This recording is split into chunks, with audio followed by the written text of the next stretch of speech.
Well, that went better than anticipated. Um, wasn't sure how it was going to go. Um, it's kind of all a balancing act this morning. I got, well, let's back up for a moment. Wasn't sure how it was going to go because it got a later start. It's really hot already. Um, 94-degree real feel. It's going to get over 100 again today, and I got a late start. Partly because when I realized I was an AFib, I was debating, should I walk, should I not walk? And just wasn't sure because I was hearing no, but I wasn't sure if the no was a real no or just, that it was a bad idea, or it was just my fear. And realizing that I was back in AFib and feeling a need to sort of, and there's a difference between taking it easy and sort of babying yourself. And I was concerned about going into that babying yourself. Because I reminded myself that, hey, when you first started walking to get healthy, you were in AFib all the time, and you had been for months. And so I decided to come out and give it a try and just go slow. And I had to go at a much slower pace. I was prepared to stop if I needed to. I was prepared to cut it short, turn around. I went extra slow. And it was harder. But I was able to do it. And I just took it nice and slow and easy. And back to, it's all a balancing act. For example, I'm on fluid restriction because of the heart failure. And for those of you who don't know, when you have heart failure and your heart isn't pumping enough blood with each pump, then you have the potential for not only fluid retention, but fluid buildup in the lungs and around the heart and in the abdomen, and that puts a stress on a lot of organs, including the kidney, so it's kind of a dangerous thing. And so you're on fluid restriction and only allowed to have so much water a day, or fluid overall. But the conundrum there is, on the one hand, too much fluid, if you're in heart failure, is dangerous. But getting dehydrated is bad for many things, including it's one of the things that can trigger AFib. So I've had to learn to balance and monitor my fluid intake so that I'm not drinking too much, not taking in too much fluid, but also not getting dehydrated. So I'm having to monitor that on and not just a daily basis, but throughout the day. And about the only way that I can do it is by monitoring the color of my urine throughout the day and making adjustments as need be as to how much fluid that I'm taking in. But again, it's that balance. Too much is bad. Not enough is bad. And having to be mindful and paying attention to that. I guess the way you could describe it is I kept using this body and like running around without checking for the oil to see if it was too low until problems arose, and now I have to monitor all the systems and take care of things. And it was the same thing with deciding whether or not to walk today. Because in being partnership with my body, I want to listen. And because I've noticed the last time I went into AFib, I was only in it for 48 hours that time, but I noticed that after having been out of it for a couple of months, back in a normal heart rhythm, that when I went into AFib, I just felt way worse than I did when I was in AFib all the time.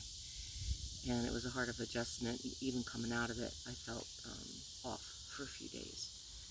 So today, this morning, realizing I was in AFib and starting to feel, after I realized I was in AFib, starting to feel weird, and then not sure, like, well, am I really feeling weird, or am I just psyching myself out? Because now I know I'm in AFib, and I'm hearing, oh, maybe you shouldn't walk today.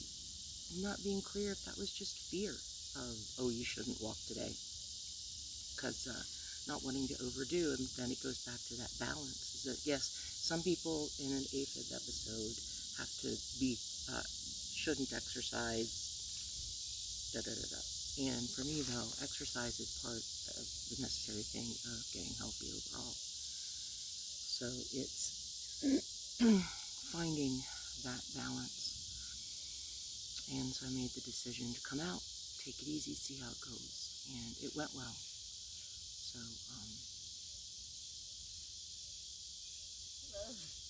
hello.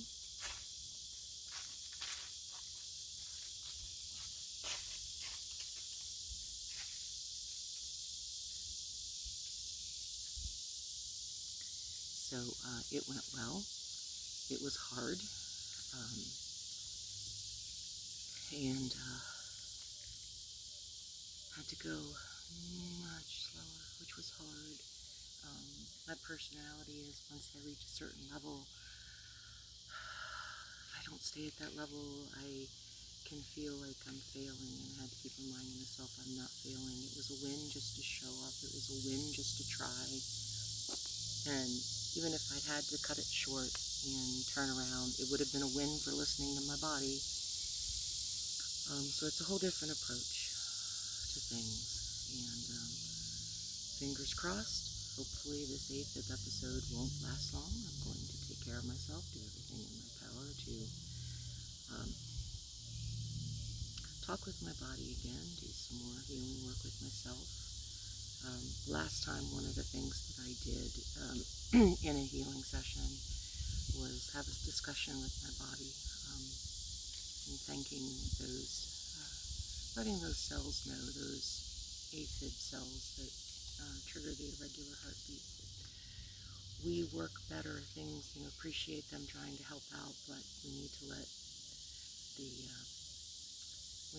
sinus, the SA node, which is the heart's natural pacemaker, we need to let that control things, because when I'm in normal heart rhythm, whole body, everything, we just do so much better. So I talk to my body like that, and letting it know, and giving appreciation of the parts that are, even though it's causing a problem, what they're doing, that the appreciation that they're trying, and then letting them know, and letting my whole body know that, hey, let's get back into sync, let's get back into normal heart rhythm. Everything works better, we do so much better, we have so much more energy. We, the collective of me and my body and all its sundry parts. And it's just better for the heart failure that's trying to heal. So I'm going to be doing some more of that today, and just doing what I got to do, and showing up. And at least there were no tears this morning when I realized I'd gone back into the AFib like the last time. Wasn't quite as big a shock or a disappointment, and I'm going to take it as a win that I came out of AFib at all, because I did so without cardioversion or an ablation, which are procedures for taking people out of AFib, which don't keep them out of AFib permanently usually, or using antiarrhythmic medications. So I'm going to take it as a win that I came out of AFib at all back in May. Stayed out of AFib for like 2 months.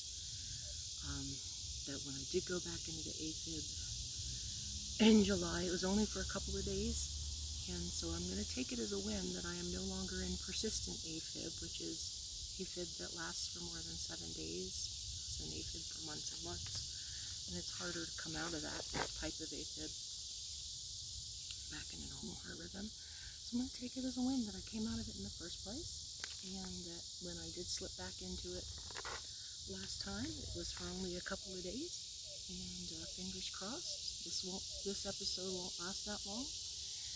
And keep focusing on healing and doing everything I can to support my body, giving it every opportunity and chance to heal and reverse these things.